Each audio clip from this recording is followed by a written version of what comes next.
여러분들은 유언에 대해서 생각해 보셨습니까? 이 다음에 이제 하나님의 부르심을 받을 때에 자녀들에게 어떤 유언을 남기시겠습니까? 어떤 사람들은 살아있을 때에 미리 유언을 준비해서 다닌다고 하죠. 갑자기 무슨 일을 당할 때 자녀들에게 미처 아무 말도 못하고 떠나는 것을 미리 막기 위해서 유언을 준비하고 다닌다고 합니다.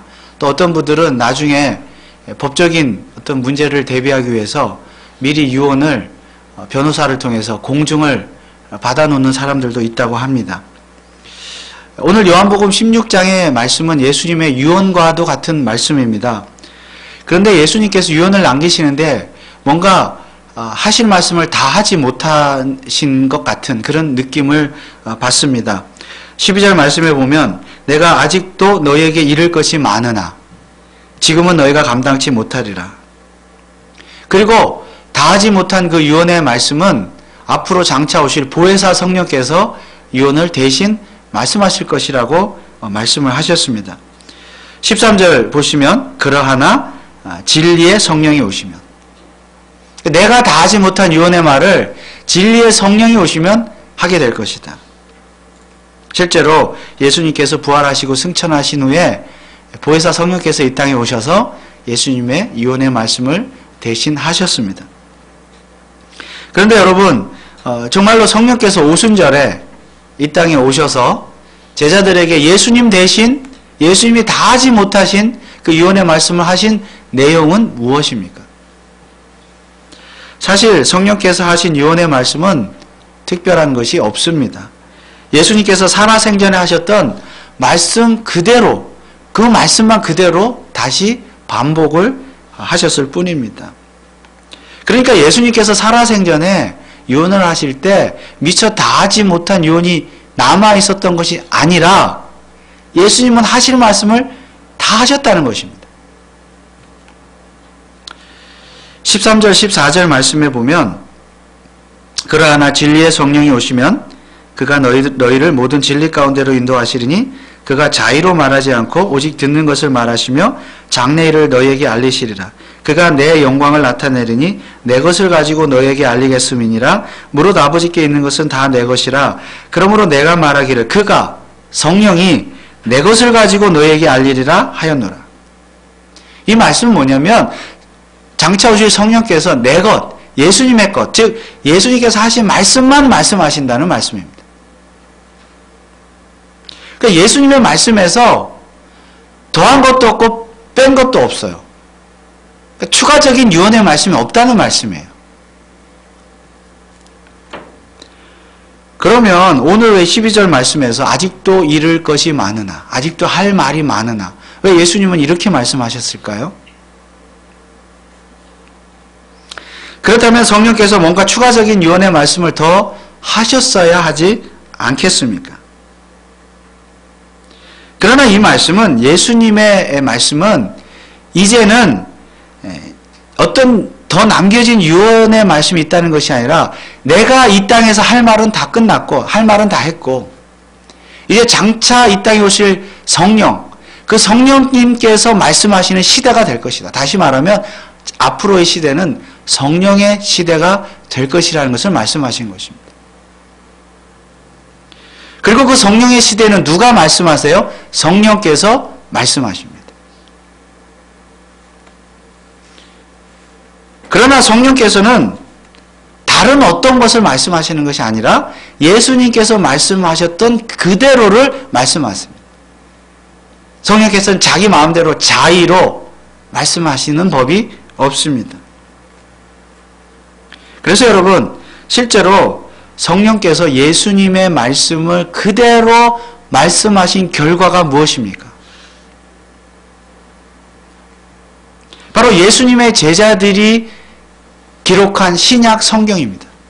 더 정확하게 말하면 예수님의 제자들이 기록한 4복음서, 마태복음, 마가복음, 누가복음, 요한복음 4복음서입니다. 여러분, 성경은 누가 기록했습니까? 제자들이 기록했죠. 그러나 실제로는 누가 기록했습니까? 성령님께서 성경을 기록하셨습니다. 왜 그렇습니까? 예수님의 유언의 말씀이 그렇기 때문이에요. 성령께서 앞으로는 말할 것이다. 그래서 성령께서 말씀하신 그 결과가 성경이라는 말씀입니다. 그러므로 예수님께서 할 말이 더 남았지만 지금은 안 하겠다는 것은 진짜 어떤 할 말이 있지만 안 하겠다는 것이 아니라 자신이 떠난 후에 성령께서 내가 한 말을, 자신이 한 말을 대신 하시게 될 것이다. 그런 말씀입니다. 그래서 성령께서 말씀하셨잖아요. 누구에게? 제자들에게. 제자들에게 말씀하셔서, 성령께서 제자들에게 말씀하셔서 제자들이 예수님 살아생전의 말씀을 기억했잖아요. 성령께서 그렇게 하신 거예요. 성령께서 기억하게 하신 거죠. 그것이 말씀하신 것이죠. 그래서 제자들이 예수님의 말씀을 기억해서 기록한 책이 바로 신약 성경입니다. 그래서 우리가 확실히 믿어야 할 것은 성경책의 저자는 인간이지만 오리지널 저자는 누구십니까? 성령님이시라는 사실을 확실히 믿어야 합니다. 이것이 성경은 영감으로 지음받았다는 말의 의미입니다. 사람이 기록했지만 성령께서 말씀하셔서 제자들로 하여금 기록하게 하신 것이 성경책입니다. 이것이 바로 보혜사 성령의 역할이었습니다. 그런데 다시 13절을 보면 이 성령의 역할 중에 장래의 일을 제자들에게 말씀하신다고, 알려주신다고 말씀하고 있습니다. 그러면 여기에서 말하는 장래의 일은 무엇입니까? 사실 성경책에 대한 것이라면 장래의 일이 아니라 과거의 일입니다. 여러분, 제자들이 성경책을 기록할 때, 글로 기록할 때는 이미 예수님은 죽은 다음에 부활하시고 승천하신 이후입니다. 제자들은 과거의 예수님의 말씀, 과거에 행하셨던 일들을 기억해서 책으로 기록한 것입니다. 과거의 일이지요.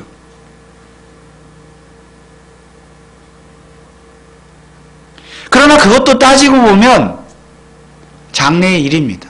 왜 그렇습니까? 여러분, 예수님께서 살아계실 때에 제자들에게 야, 너희들이 이제 장차 내가 한 말을 글로 기록해라. 성경이라는 책을 글로 기록해서 기록을 남겨둬라. 예수님이 그렇게 말씀하신 적이 있습니까? 없습니다. 제자들에게는 그렇게 말씀하신 적이 없어요. 예수님 살아계실 때는. 그런데 제자들로 하여금 성경책을 기록하게 하신 분이 누구라고? 성령님이 하셨죠? 성령님이 말씀하셨잖아요. 그래서 장래의 일이에요. 예수님은 그렇게 직접 말씀하신 적이 없지만 가까운 장래에 예수님 부활하신, 승천하신 후에 성령께서 제자들에게 그 말을 하신 것입니다. 성경책을 기록해라. 근데 성령의 말은 누구의 말이라고요? 곧 예수님의 말이죠. 성령님은 예수님의 말 그대로 하신다 그랬잖아요. 예수님께서 이 땅에서 직접 입으로 말씀하신 적은 없어도 성령 곧 예수 그리스도의 영이시기 때문에 성령께서 예수 그리스도의 말씀을 받아서 제자들에게 말한 거예요. 성경책을 기록하라. 그래서 예수님 당시에 제자들 당시의 기준으로 보면 장래의 일이죠. 성령께서 이렇게 말하게 했었잖아요. 그래서 성경책을 기록했잖아요. 이것이 성령의 일입니다. 장래의 일을 말하게 하리라. 그리고 이 제자들이 오순절에 성령을 받고 했던 일이 무엇입니까? 사도행전에 보면 제자들이 많은 일들을 했죠. 베드로만 예를 들어 본다면 사도행전에 베드로가 많은 일들을 했습니다. 죽은 자도 살리고 병자도 고치고 설교도 하고 또 교회를 그 당시에 예루살렘 교회를 목회하는 그런 모습들을 우리가 볼 수가 있습니다. 그런데 예수님께서 살아생전에 베드로에게 야, 너 그렇게 해 이렇게 말씀하신 적 있습니까? 사도행전에 베드로가 행했던 그 일들을 예수님께서 구체적으로 그렇게 하라고 예수님이 말씀하신 적이 있냐고요? 없습니다. 그럼 베드로는 어떻게 해서 그 일을 행할 수 있었습니까? 그런 일들을? 누가 그에게 그렇게 하라고 지시하셨습니까? 성령께서 지시하신 거죠.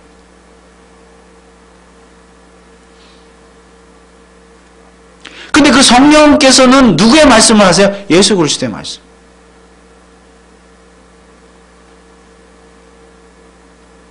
제자들이 성령께서 제자들에게 예수 그리스도께서 하신 말씀을 그대로 받아서 제자들에게 말씀하신 거예요. 그래서 그 성령으로 감동과 감화를 주셔서 말씀하셔 지시하심으로 말미암아 베드로뿐만이 아니라 모든 제자들이 사도행전의 그 일들을 행하게 된 것이죠. 그 사도들의 행함의 기록이 사도행전 아닙니까? 그런데 사도행전이지만 사실상 성령께서 제자들로 하여금 그렇게 복음을 전하도록 하셨기 때문에 우리는 사도행전을 성령행전이라고도 말하는 것입니다.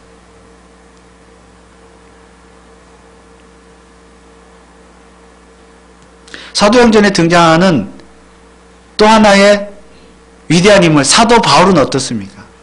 사도 바울이야말로 어떻게 보면 예수님을 살아생전에 한 번도 본 적이 없는 사람이에요. 살아있을 때는. 그런데 어떻게 그가 예수님의 사도가 될 수 있었습니까? 바로 성령님께서 그를 찾아가셔서 부활하신 예수 그리스도를 만나게 해주셨기 때문인 줄 믿습니다. 부활하신 예수님에 대해서 그 예수님의 말씀을 바울에게 그 말씀을 말씀해 주셨기 때문이에요. 누구의 말씀을? 예수 그리스도의 말씀을. 누가 그렇게 하셨다고요? 성령께서. 사도 바울이 신약성경의 절반에 가까운 13권의 책을 기록했지요. 그도 마찬가지입니다. 그가 그 글을 기록할 때 뭐를 기록한 것입니까? 예수 그리스도의 말씀을 기록했는데 그는 예수 그리스도의 말씀을 직접 들은 적이 없잖아요. 누가 말씀해 주셨어요? 성령께서. 바울에게. 그래서 그 말을 듣고 기록한 것입니다.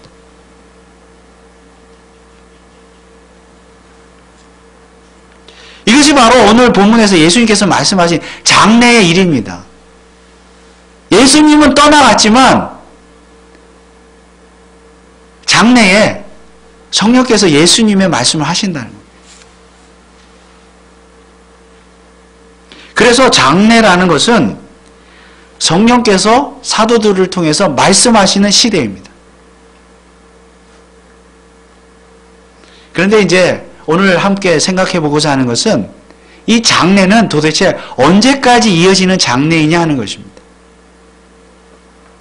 예수님께서 보혜사 성령의 오심에 대해서 제자들에게 오늘 말씀하신 이후에 조금 헷갈리는 말씀을 하셨습니다. 16절 말씀해 보니까 조금 있으면 너희가 나를 보지 못하겠고 또 조금 있으면 나를 보리라. 예수님께서 제자들을 떠나서 어디로 가신다고는 하시는데 조금 있으면 보지 못하고 또 조금 있으면 다시 볼 것이다. 사실 제자들은 예수님이 어디로 가시는지조차 몰라서 당황했고 근심했습니다. 그런데 예수님께서 조금 있으면 볼 것이다 했다가 또 조금이면 못 본다 하니까 도대체 예수님을 다시 볼 수 있다는 말인지 볼 수 없다는 말인지 헷갈렸어요. 그래서 제자들은 서로 물어보았습니다. 17절 18절에 제자 중에서 서로 말하되 우리에게 말씀하신 바 조금 있으면 나를 보지 못하겠고 또 조금 있으면 나를 보리라 하시며 또 내가 아버지께로 감이라 하신 것이 무슨 말씀이뇨 하고 또 말하되 조금 있으면이라 한 말씀이 무슨 말씀이뇨 무엇을 말씀하시는지 알지 못하노라.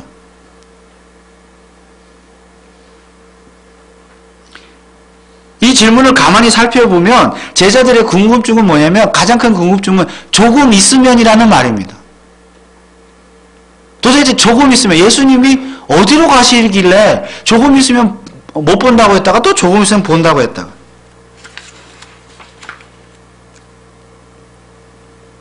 그래서 예수님께서 어디로 가시는지 장소는 둘째 치고서라도 제자들의 궁금증은 도대체 조금이 언제이냐. 다시 말하면 예수님은 언제 다시 돌아오시느냐 하는 것이었습니다. 그러니까 그 조금 있으면이라고 말할 때 그 조금이 어느 정도의 조금이냐는 것이죠. 물론 제자들 입장에서는 예수님이 어디로 가시든지 좀 빨리 돌아오셨으면 하는 기대가 있었을 것입니다. 이제 예수님께서 제자들의 궁금증을 알아차리시고는 이렇게 말씀하셨습니다. 19절에 보니까 예수께서 그 묻고자 함을 아시고 가라사대 내 말이 조금 있으면 나를 보지 못하겠고 또 조금 있으면 나를 보리라 함으로 서로 문의하느냐. 그런데요, 계속되어지는 예수님의 말씀을 보면 여기에 대한 대답을 안 하십니다. 그래서 예수님의 대답은 뭐냐면 그냥 조금 있으면 나를 다시 보게 될 것이다. 그냥 조금 있으면입니다. 그렇다면 예수님께서 말씀하시는 이 조금이라는 것은 어느 정도의 조금입니까? 여기에서 예수님께서 조금 있으면 다시 볼 것이다. 다시 올 것이다. 말씀하실 때 이 조금이라는 말씀에는 세 가지 의미가 담겨 있습니다. 첫째는 예수님의 부활입니다. 이제 곧 예수님 죽으러 가시죠? 죽으시고 3일 만에 부활하셔서 제자들에게 다시 돌아오셨습니다. 그것을 말씀하시죠? 물론 아직 제자들은 그것이 뭔지 모르고 있지만은 두 번째 조금은 성령님의 앞서 말씀드린 성령님의 오심입니다. 예수님 부활 승천하신 후에 오순절에 성령께서 이 땅에 오실 것인데 성령은 바로 예수 그리스도의 영이심으로 달리 말하면 예수 그리스도께서 다시 제자들에게 오신 것입니다. 마지막 세 번째는 예수 그리스도의 재림입니다. 예수님께서 장차 이 세상에 이제는 그 인성을 가지신 육신을 가지신 예수님께서 장차 이 세상에 다시 오셔서 제자들 곁으로 돌아오실 것입니다. 자, 그런데 당시 제자들 입장과 오늘 우리들의 입장은 다릅니다. 당시 제자들은요, 세 번째 예수님의 재림은 다 보지 못하고 죽었습니다. 그들이 살아있을 때 예수님 다시 오시지 않았어요. 그러니까 첫 번째와 두 번째 의미, 예수님의 부활, 성령의 강림은 제자들이 다 경험을 했지요. 그러나 세 번째 예수님의 재림은 경험하지 못했습니다.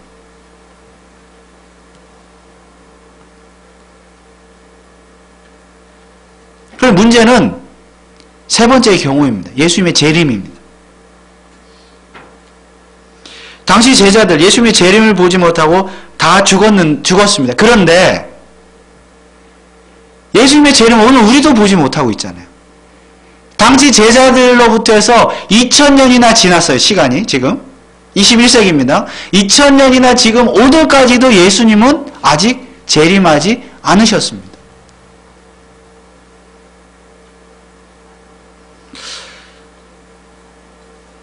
예수님이 조금 있다가 다시 볼 것이라 했는데 그 조금이라는 그 조금이 2000년이라는 시간이 흘러버렸습니다. 예수님의 시간과 우리의 시간은 좀 다른 것 같습니다. 그리고 이 조금이라는 이 기간이 앞으로 3000년 동안 더 연장이 될지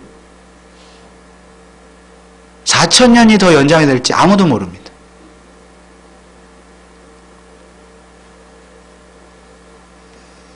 바로 이것이 예수님께서 말씀하신 조금입니다. 조금.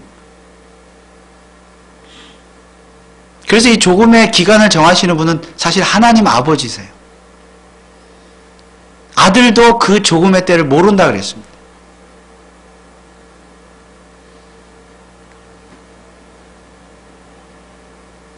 그것이 예수님께서 말씀하신 장래예요. 장래. 그리고 제자들로부터 시작해서 1세기, 2세기, 3세기, 4세기, 10세기, 15세기, 그리고 20세기, 21세기 오늘까지 시간이 흐르는 것입니다. 그리고 이 21세기까지 시간이 흐르는 동안에 이 지구상에서 역사상에서 발생했던 일어났던 모든 일들이 다 뭐예요? 장래의 일입니다. 그런데 이 장래의 일을 누가 말씀하십니까? 성령께서 말씀하십니다. 그러므로 한마디로 지금 이 시대는 성령의 시대입니다. 예수님께서 부활하고 승천하신 이후에 보혜사 성령께서 이 땅에 오신 그 순간부터 지금까지 그리고 앞으로 얼마가 될지 모르지만 그때까지가 성령의 시대입니다. 그리고 실제로 성령께서 사도들을 통해서 말씀하기 시작하셨습니다.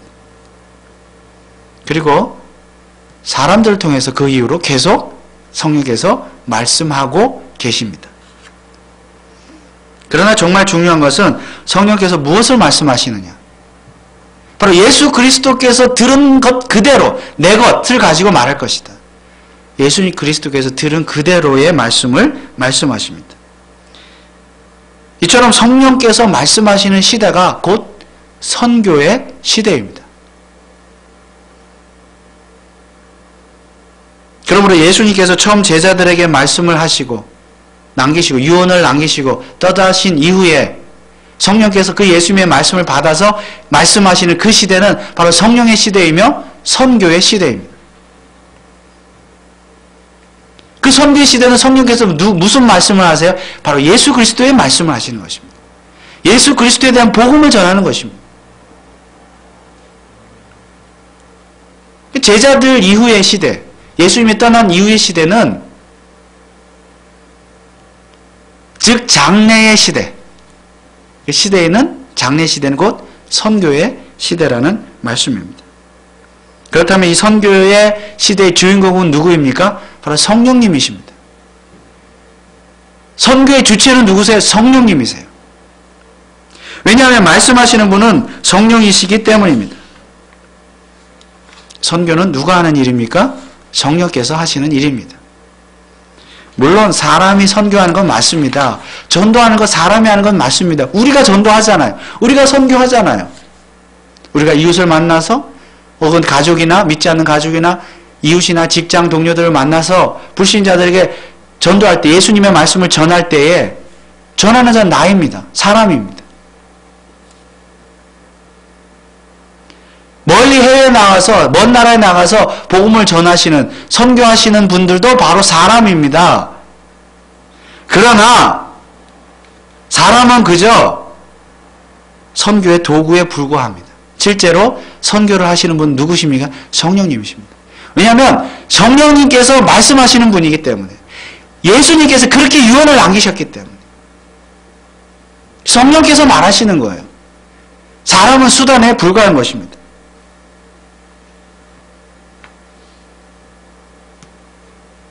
마치 제자들을 사용하셔서 바울 사도를 사용하셔서 말씀하신 것처럼 성령님께서 선교를 하시되 사람들, 저와 여러분들을 사용하셔서 도구로 사용하셔서 말씀하시는 것입니다. 그래서 어떤 사람을 선교의 도구로 선택하시는 분도 성령님이시요. 그 선택된 사람을 통하여 도구로 사용해서 말씀을 전하게 해서 어떤 사람을, 어떤 불신자를 실제로 그 말씀을 통해서 유효하게 실제적으로 부르시는 분도 성령님이십니다.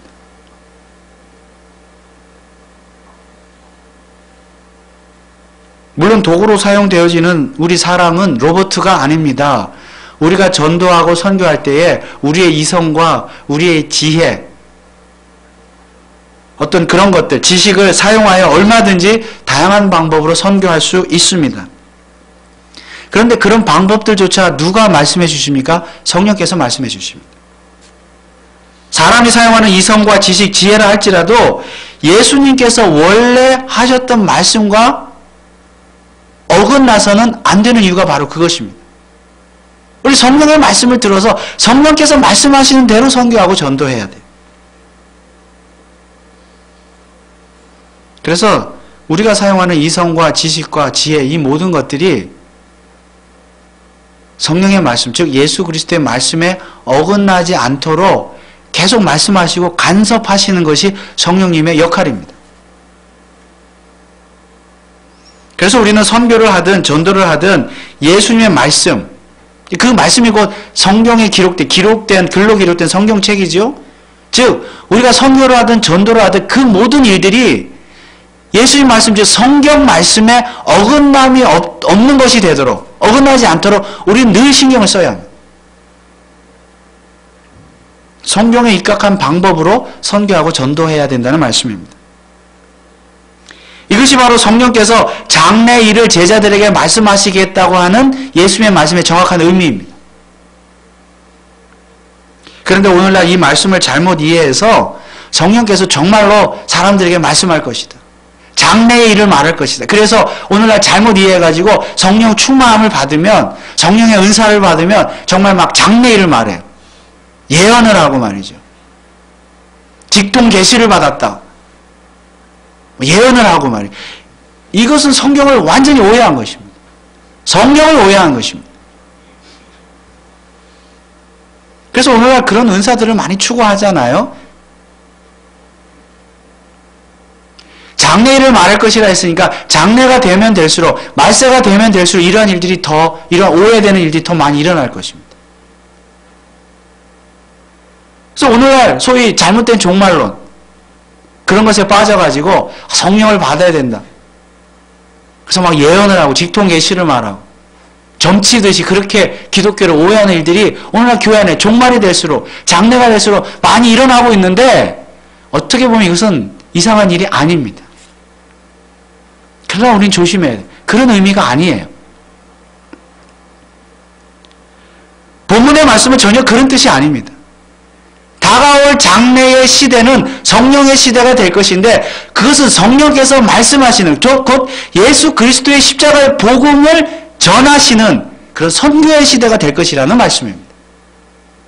언제요? 장래에. 언제까지? 21세기까지. 혹은 앞으로 언제가 될지 모르지만 그 장래, 예수님 재림할 그날까지.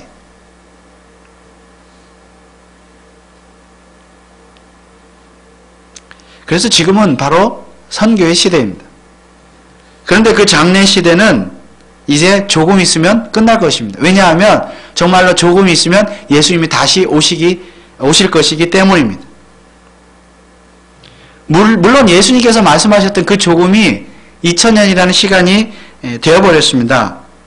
그렇다고 해서 예수님께서 거짓말쟁이십니까? 그렇지 않습니다.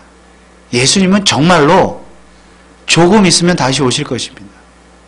그래서 우리가 21세기를 살아가는 오늘 저와 여러분들이 요한복음을 읽을 때에도 조금 있으면 다시 오시겠다는 이 예수님의 말씀을 정말 그대로 믿어야 합니다. 정말 조금 있으면 다시 오실 것입니다. 오늘 밤에 오실지, 내일 오실지, 조금 있으면 다시 오실 것이라고 믿고 살아야 합니다. 그리고 그때가 되면, 조금 있으면 예수님이 다시 오시면 정말 선교의 시대는 끝나게 될 것입니다.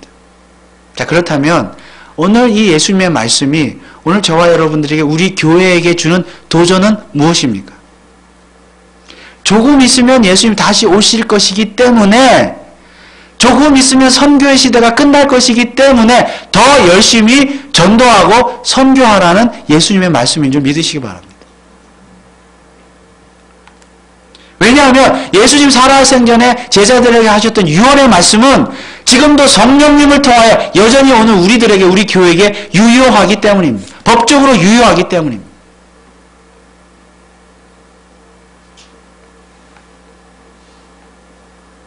물론 선교는 성령께서 하십니다. 그러나 오늘 저와 여러분들을 선교의 도구로 사용하십니다. 성령님께서 하시니까 우리는 아무것도 안 해도 돼. 예정을 믿으니까, 하나님 다 작정하셨으니까 우리 전도 안 해도 돼. 이것이 아니라는 말씀이에요. 더 열심히 전도하고 선교해야 될 사명이 우리에게 있다는 말씀입니다. 왜냐하면 우리를 선교의 도구로 사용하셨기 때문에. 성령께서 말씀하실 때 하늘에서 막 그 음성이 들려지는 것이 아니라 제자들과 사도들을 사용하신 것처럼 오늘 우리들을 도구로 사용하신다는 말씀이에요.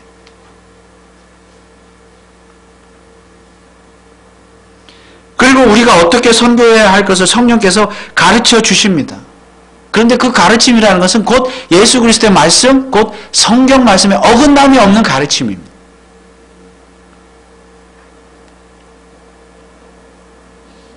우리에게는 모든 것을 사용하고 모든 것을 동원해서 전도하고 선교할 자유가 있습니다.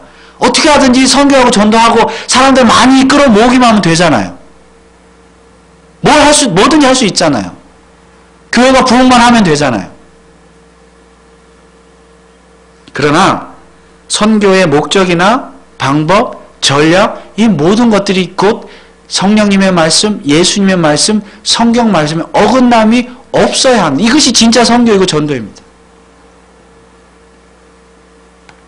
최근에 서울의 어떤 교회를 보니까 해마다 연말에 전도왕 시상을 하는데 전도왕에게 주는 상이요, 자동차 한 대였습니다. 승용차.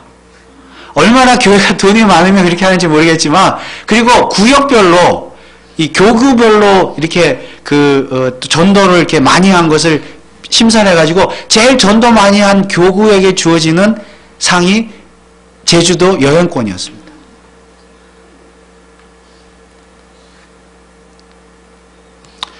왜 그렇게 하느냐, 이렇게 물어봤어요. 어떤 기자가. 기독교 그 신문의 기자 물어봤더니 그 교회의 답변이 뭐냐면, 오늘날 전도가 잘 안 되니까, 잘 안 되잖아요. 전도가 잘 안 되니까, 전도를 잘 안 하니까 사람들이. 동기부여 차원에서 그렇게 했다는 것입니다. 여러분, 우리는 무엇이든지 다 할 수 있습니다. 자유가 있어요. 그러나 우리는 성령께서 말씀하시는 것을 늘 귀를 기울여야 됩니다. 성경 말씀에. 전도의 방법도.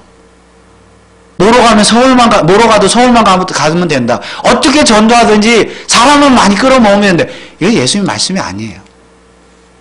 성령님의 말씀이 아닙니다.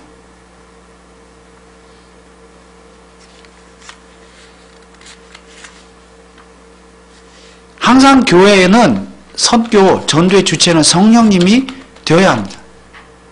성령님의 말씀에 귀를 기울여야 합니다. 왜냐하면 성령께서 바로 장래의 일을 말씀해 주실 것이기 때문입니다. 그래서 교회는 성령님께서 원하시는 전도의 방법이 무엇인가를 늘 고민하고 기도해야 합니다. 그것은 곧 예수님의 말씀에 귀를 기울이는 것이고 성경 말씀에 귀를 기울이는 것입니다. 오늘 본문에 보니까 성령께서는 결코 자의로 말씀하지 않으신다 그랬습니다.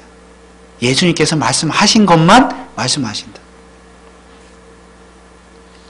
그런데 성령의 인도를 받고 전도해야 할 오늘날의 교회가 성령님의 인도하심에 따라 전도하지 않고 자의로, 자기 마음대로 부흥만 되면 된다는 식으로 전도를 하고 있습니다.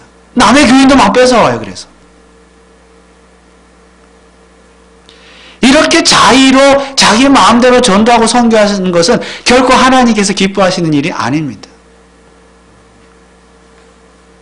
오늘날 21세기의 상황은 예수님 당시의 1세기의 상황과 분명히 다릅니다. 또한 미국의 상황은 한국의 상황과 다를 것입니다. 또한 우리 이민 1세대의 상황과 우리 자녀들 2세대의 상황은 또한 다를 것입니다. 미국에 있는 한인 이민자의 교회와 교회의 상황과 백인들의 교회 상황이 다를 것입니다. 같은 한인 교회라 할지라도 한인이 많이 있는 LA에 있는 한인 교회와 또 카마리오에 있는 한인 교회 다를 것입니다. 상황이. 우리 교회 같이 개척한 교회와 역사가 수십 년이 된 그런 교회의 상황은 또 다를 것입니다. 상황이 다르기 때문에 사실은 전도의 방법이나 선교의 방법이 달라질 수가 있습니다. 그래서 우리도 얼마든지 사용할 수 있어요. 그러나 조심해야 된다는 것이죠. 늘 성령님의 말씀에 귀를 기울이고 이것이 성경적인가 아닌가 고민해야 한다는 것입니다. 그러나 두려워할 필요도 없고 조급해야 할 이유도 없습니다. 왜냐하면 여전히 말씀하시는 분은 성령님이시고 우리는 도구에 불과하시기 때문입니다. 우리가 그저 도구로서 우리 자신들이 우리 교회가 도구로서 성령님의 말씀에 귀를 기울여 열심히 전도하고 선교하면 그 이후의 일은 성령님께서 알아서 하실 것입니다. 왜요? 선교는 성령님의 일이시기 때문에. 그래서 전도란 양이 아니라 질입니다. 단지 교회의 부흥을 위해서 전도할 것이 아니라 정말로 영혼을 사랑하는 마음으로 전도해야 될 것이며 정말 예수님의 유언의 말씀이 그것이기 때문에 유언을 지키는 마음으로 전도해야 할 것입니다. 그래서 전도란 그 자체가 미련한 일입니다. 고린도전서 1장 21절에 사도 바울이 이렇게 말씀했습니다. 하나님의 지혜에 있어서는 이 세상이 자기 지혜로 하나님을 알지 못하는 고로 하나님께서 전도에 미련한 것으로 믿는 자들을 구원하시기를 기뻐하셨도다. 전도 자체가 미련한 것이에요. 그러나 미련하지만 그 미련한 방법으로 우리가 복음을 전할 때에 하나님이 역사하시고 성령께서 역사하신 줄 믿습니다.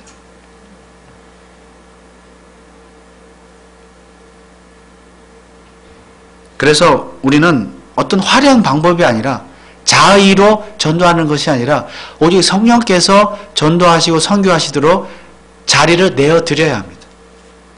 그렇지 않고 우리의 힘으로 해야지 뭔가 해보려고 막 하지요.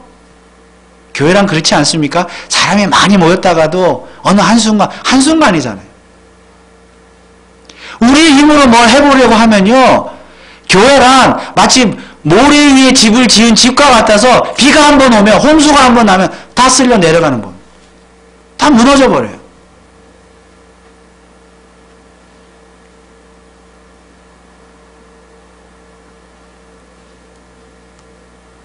그래서 미련하지만 하나님의 방법대로 전도하는 교회, 더디 가는 것 같지만 하나님께서 주시는 기쁨이 있습니다.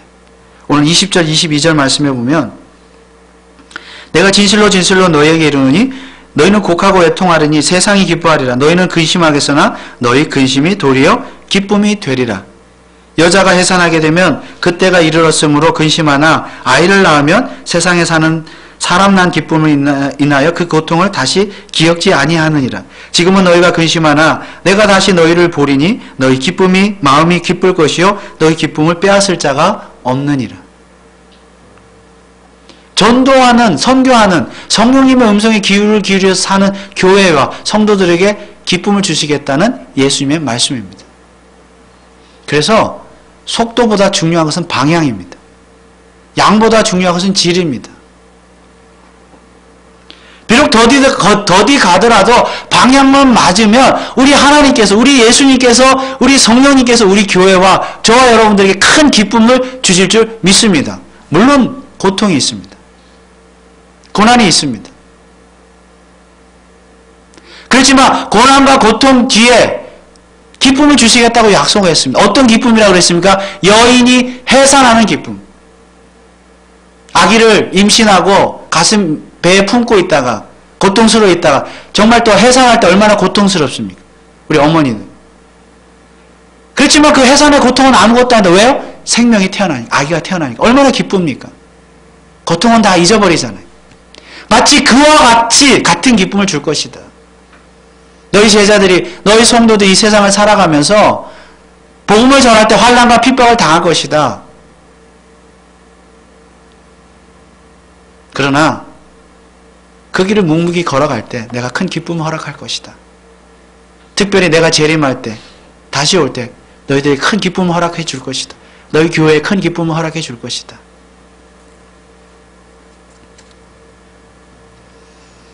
정말 예수님은 조금 있으면 다시 오실 것입니다. 그때가 언제가 될지 모르지만 우리는 예수 그리스도의 재림의 어떤 긴박함을 늘 가지면서 한 사람의 영혼이라도 더 구원하기 위해서 성경 말씀대로 미련한 방법대로 복음을 전하며 영혼을 구원할 때 하나님께서 우리에게 큰 기쁨을 주실 줄 믿습니다. 우리 교회가, 우리 카마리오 제일장로교회가, 그리고 저와 여러분들이 바로 이런 성령의 충만함을 날마다 받음으로 말미암아 전도하고 선교하시는 하는 교회, 그래서 하나님의 기쁨을 충만히 받는 교회가 될 수 있기를 주님의 이름으로 축원을 드립니다. 기도하겠습니다. 하나님 아버지, 은혜를 감사합니다. 예수님 말씀하시기를 성령